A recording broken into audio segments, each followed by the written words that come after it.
Balthali. It's so damn easy to fall in love with it. It's got mountains, rows and rows of rolling hills, beautiful terraced fields, rivers, scenic hiking trails that navigate past suspension bridges and typical village houses. And the best part, compared to other tourist destinations like Nagarkot and Dhulikhel, it is relatively less visited, which makes it all the more charming.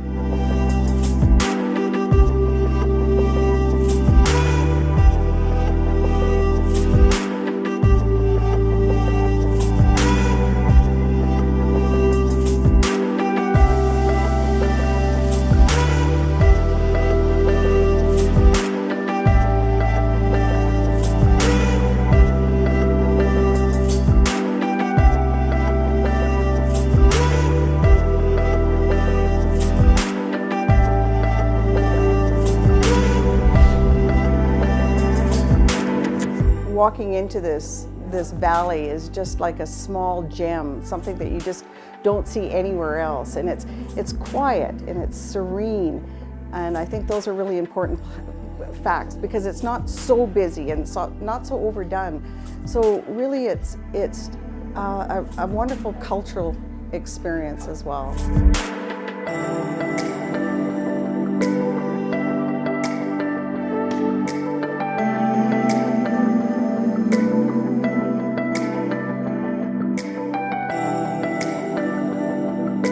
Initially हामीले जुन बेला यो hotel start गर्यौं त्यति बेला चाहिँ अब यहाँको मान्छेहरुलाई अब टुरिस्टहरु भन्ने नै राम्ररी अब को हो कहाँबाट आउँछन् अब त्यही मान्छेलाई चाहिँ एउटा अमेरिकन भन्थे कुइरे भन्थ्यो हैन त्यही मात्र थियो हैन अब त्यो पछि अब अहिले अब युरोपबाट नि आउँदै रहेछन् यो सबैतिरबाट मान्छेहरु टुरिस्टहरु यहाँ धेरै फ्लो हुँदै छ बिस्तारै बिस्तारै अब यहाँ बिस्तारै नयाँ नयाँ देशको टुरिस्टहरु आउन थाल्यो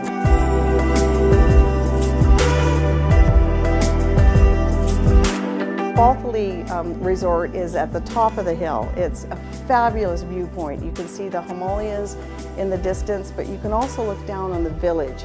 You can look down and see the cows and the goats and all the rice paddies. Now, the resort itself has organic foods. You can see them growing out in the fields.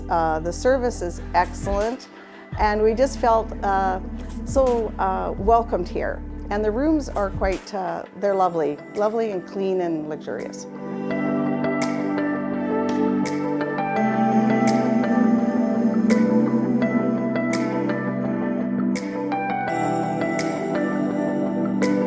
जुन बेलादेखि यहाँ हामीले अब start गरेदेखि चाहिँ यहाँको मान्छेले एकदम टुरिज्म भनेको चाहिँ एकदम राम्रो फिल्ड रहेछ भनेर अब धेरै मान्छेहरू चाहिँ टुरिज्ममा लागेछन् जस्तो रेस्टुरेन्टहरुमा लागेको छन् अब टुरिस्ट गाइडहरु नै धेरै भइसकेका छन् धेरै डिफ्रेन्ट ल्याङ्ग्वेज बोल्ने मान्छेहरू छन् यहाँ अहिले हैन त्यसै गरी बिस्तारै बिस्तारै अब पहिला अब हामीले सुरु गर्दा एकवटा मात्र रिसोर्ट थियो अहिले तीनटा रिसोर्ट छ हैन अब त्यही अनुसारले अब यहाँ आउने हरेक विकली मान्छेहरूको पनि बढिरहेछ एउटा आज डेस्टिनेसन चाहिँ एकदमै राम्रो चिनिएको छ अहिलेको टाइममा आएर चाहिँ एउटा बल्थली पनि धुलखेल नगरकोट भन्दा एउटा नयाँ भर्जिन ठाउँ हो एकदम त्यहाँ गएपछि तपाईको एकदम लोकल खाना पाउँछ हैन लोकल खोलामा पौडी खेल्न पाइन्छ एकदम हुन्छ नि लोकल भिलेजेसहरु कसरी बसेको छन् मान्छेहरू भनेर एउटा हेर्नलाई भन्ने पनि मान्छेहरू एकदमै एक्साइटेड भएर यहाँ आउने गरेको छ अहिलेको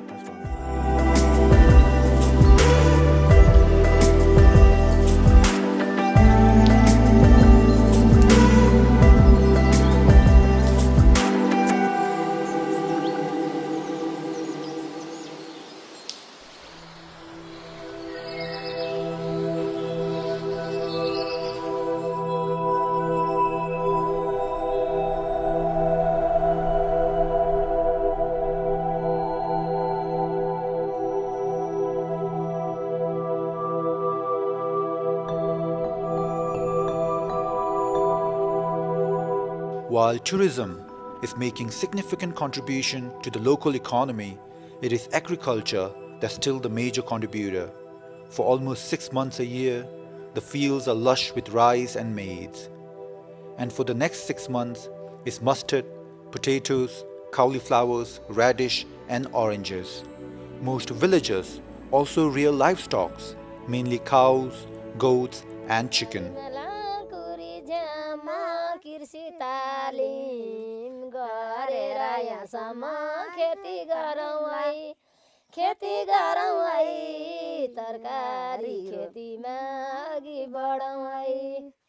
बिहा गरेर आएको 25-26 वर्ष भयो गाई पाल्ने कृषि काम गर्ने त्यही त हो नि खेतीपातीको काम गर्ने पहिला त केही पनि थिएन अहिले चाहिँ अब निकै परिवर्तन भयो आलु रोप्ने हो नि गरेर हामीले गरेर निकै उभो नि पहिला हामी यहाँ बिहे गरेर आउँदा त्यति उ केही पनि थिएन त्यति वस्तु पाल्ने हो नि त्यति धुनधान थिएन एउटा पाल्ने थियो अनि अहिले चाहिँ अब हामी 2-3टा गाई पाल्ने दुध बेच्ने त्यस्तै गर्छौँ ठिकै हो सुख धेरै छैन दुःख हुन्छ नि त खेती गर्नेलाई त्यही त हो त मान्छेले कति काम गरेर त खानु भएको होइन हामीलाई चाहिँ खानालाई ठिकै छ राम्रै सबै हाम्रो अलिअलि दुध बेचेर ढुटो पिना खुवाउनु पर्यो वस्तुलाई धेरै नाफा हुँदैन ठिकै हुन्छ अलिअलि दुध खान पाइन्छ हैन घर चल्छ त्यही घर चल्छ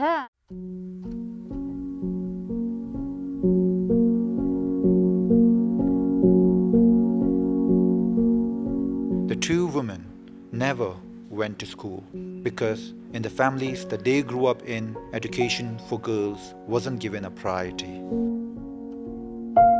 बेलामा छोरीलाई पढ्नु हुँदैन छोरीले धेरै पढ्नु हुँदैन अर्काको घरमा जानु पर्छ त्यति गोबर सोर्नु पर्छ बच्चाको थाङ्ना धुनु पर्छ भनेर पढाएन त्यसपछि बिहे गर्यो 20 वर्षको बिहे गरे बच्चाहरू छोरीहरू 2-3टा छोरी छन्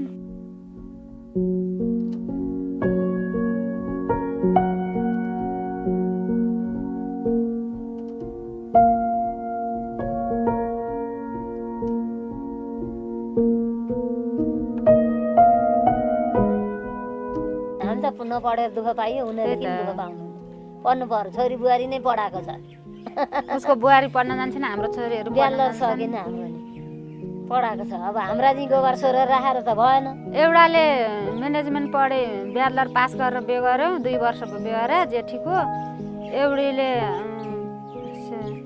ब्याचलर सेकेन्ड इयर सकि के रे खाद्य विशेषज्ञ रे त्यो के भन्छ नि फोर टेक्नोलोजी हुन्छ नि त्यस्तो पढाहा माइलीले कान्छीले चाहिँ 12 पढ्दै छ साइन्स पढाए आफूले नपढे पनि मेहनत गरेर दुःख गरेर बच्चाहरूलाई चाहिँ पढाएको हाम्रो चाहिँ साइन्सबाट आइटी पढ्नलाई चाहिँ कान्छो छोरो काठमाडौँ जान्छ बनेपा बसेर जेठो छोरो ब्याचलर सकेर विदेश गइछ घर छैन बुहारीले ब्याचलर सकिन काठमाडौँतिर सिक्यो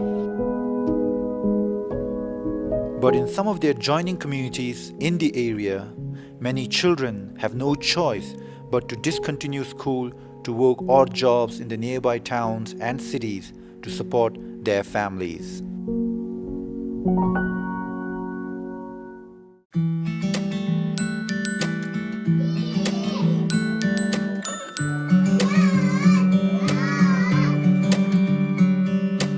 कतिपय स्टुडेन्टहरू हामीले पढाएर पठाउँछौँ अनि माथिल्लो क्लासमा जान्छन् अनि सेटअप गरेर पठाइन्छ अनि तिनीहरू चाहिँ गएर अब होटलहरूमा पसलमा सामान उसार्ने होइन अब गाडीमा खलासी बस्ने जस्तो चाहिँ देखिएकै छ होइन अब गाडीमा जान्छौँ उतापट्टि मुन्टु फर्काउँछौँ अनि अब किन तिमी यसरी गरेको सर मलाई लाज लाग्यो भन्छ पैसा लिँदैनन् पैसा तिर्छु आफू तर लिन मान्दैनन् उनीहरूले सरसँग पैसा लिनु हुँदैन भन्ने कन्सेप्ट उनीहरूको छ अब उनीहरूलाई के भन्छ म तिमीलाई अर्को रोजगारीमा लगाइदिन्छु यसमा काम नगर भन्ने पनि मेरो क्षमता छैन म सक्दिनँ होइन पढ्न आऊ स्कुलमा आऊ भन्दाखेरि अब उनीहरूको आर्थिक अवस्थाको लागि उनीहरू जाने हुन् त्यो आर्थिक अवस्थाको लागि अभिभावकले अपेक्षा गरेको पैसा त हामीले दिन सक्दैनौँ त्यो एउटा एकदमै चाहिँ दुःख लाग्दो समस्या छ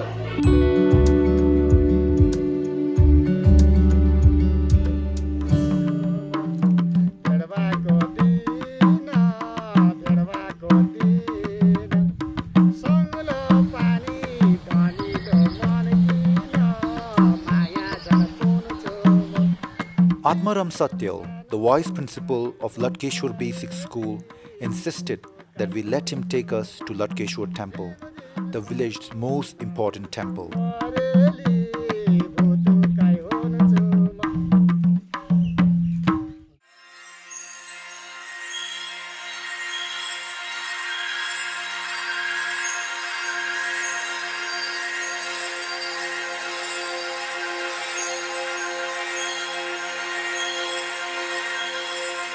यहाँ चाहिँ कतिपय मानिसहरू काठमाडौँदेखि चाहिँ आउनुभएका मानिसहरू पनि अब हाम्रो नातेदारहरू पनि आउनुहुन्छ अनि यहाँ लडेश्वरमा आएर चाहिँ मेरो यो काम सिद्ध होस् भनेर भनिसकेपछि त्यो काम सिद्ध भयो भनेर उहाँहरू फेरि दोहोऱ्याएर यहाँ रुद्री पूजा गर्न आउनुहुन्छ। त्यो चाहिँ लडेश्वरको शक्ति भन्ने कुरा चाहिँ हामी त्यसै कारणले पनि हामी अलिकति विश्वस्त छौँ। अनि हाम्रो यहाँ चाहिँ प्रत्येक हरिबोधनी एकादशीमा मेला लाग्छ। यो मेलामा चाहिँ धेरै टाढा टाढाबाट भक्तजनहरू आउनुहुन्छ। यो बर्खामा असारमा जुन हाम्रो खेती लगाउने बेलामा अहिले पो सिँचाइ सुविधा भयो, त्यो बेला सिँचाइ सुविधा थिएन, आकाशको पानीको भरमा खेती लगाउनु पर्थ्यो। अनि असारभरिसम्म पनि पानी परेन र हाम्रो चाहिँ धान रोप्न पाइएन भने अनि सबै गाउँलेहरू मिलेर आउने खरेडीमा अनि पूजा सामान ल्याउने, रुद्री गर्ने। रुद्री गरिसकेपछि शिवजीलाई चाहिँ पुकार गर्ने, गरिसकेपछि अनि अन्त्यमा चाहिँ खोलाको छेउबाट पाङ्गो माटो ल्याएर अनि शिवजीको यो शिवलिङ्गमा राखिदिने, टन्नै राखिदिने। अनि राखिदिएपछि शिवजीले आफ्नो शिरमा भएको पाङ्गो माटो पखाल्नलाई चाहिँ पानी पार्नुहुन्छ भन्ने विश्वास।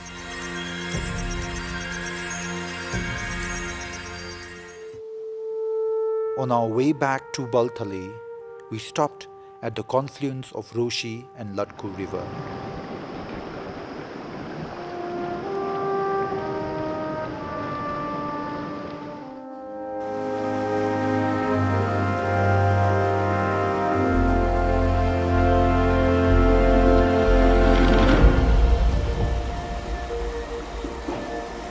अब यो जुन तपाईँहरूले देख्नु भएको छ, यो उताबाट आएको रोसी, यो चाहिँ पुण्यमाता र रोसी मिलेर आएको छ। अनि यो चाहिँ ढुङ्खरको भन्दा माथि चाहिँ लेकबाट आएको यो लडको, यो दुईवटा खोलाहरू त्रिवेणी हो। यसको एउटा ऐतिहासिक पृष्ठभूमि चाहिँ के छ भने सर, 1738 विक्रम सम्वतमा भक्तपुरका राजा भूपतिन्द्र मल्ल चाहिँ यहाँ माघे सङ्क्रान्तिको अघिल्लो दिन बेलुका आएर यहाँ पाल टाँगेर आफ्नो भक्तजनहरूलाई साथमा लिएर यहाँ पाल टाँगेर रातभरि कीर्तन भजन गरेर जागराम बसेर अनि यहाँबाट भोलिपल्ट बिहान लडेश्वरको दर्शन गरेर यहाँ नुहाएर अनि यहाँबाट चाहिँ पलाञ्चोक हुँदै नौबुद्ध हुँदै पलाञ्चोक भएर भक्तपुर गएको भन्ने कुरा चाहिँ इतिहासको एउटा चाहिँ उसमा लेखिएको छ। त्यसले गर्दाखेरि यो चाहिँ ऐतिहासिक महत्त्वको त्रिवेणी भनेर चाहिँ हामीले लिएका छौँ। पहिला यो चाहिँ यो रोटी खोला एकदम सफा थियो, यो लडको खोला जस्तै थियो र यहाँ चाहिँ हामी पौडी खेल्थ्यौँ। पौडी खेल्दाखेरि पनि पानी आफ्नो मुखमा चाहिँ मुखबाट पानी चाहिँ शरीरमा प्रवेश गर्थ्यो, कुनै किसिमको चिलाउने त्यस्तोहरू रोग व्याध केही पनि लाग्दैन थियो। तर अहिले यो रोसी खोला चाहिँ नगरपालिका क्षेत्रबाट बगेर आएको हुनाले रोसी खोलामा चाहिँ अव्यवस्थित चाहिँ फोहोरको व्यवस्थापन नभएको कारणले रासायनिक मिश्रणहरू चाहिँ यो पानीमा बगेको कारणले रोसी खोला चाहिँ दूषित भयो। अब यो लडको खोला चाहिँ अझै पनि स्वच्छ छ। लडको खोला पानी आउनु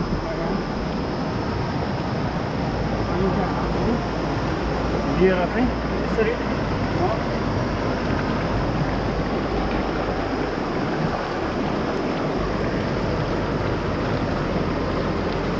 मैले पानी खाएँ यसरी। मलाई यस्तो प्राउड फिल भएको छ कि यस्तो स्वच्छ पानी मैले खान पाएको भनेर।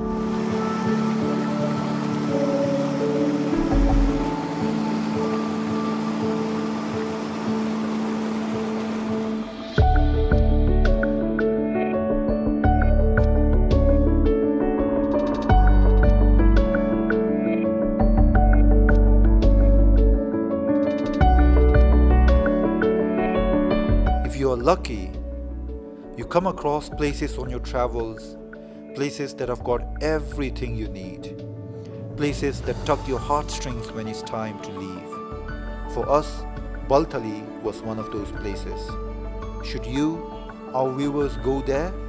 Well, we'll leave that up to you, but we are surely returning very soon.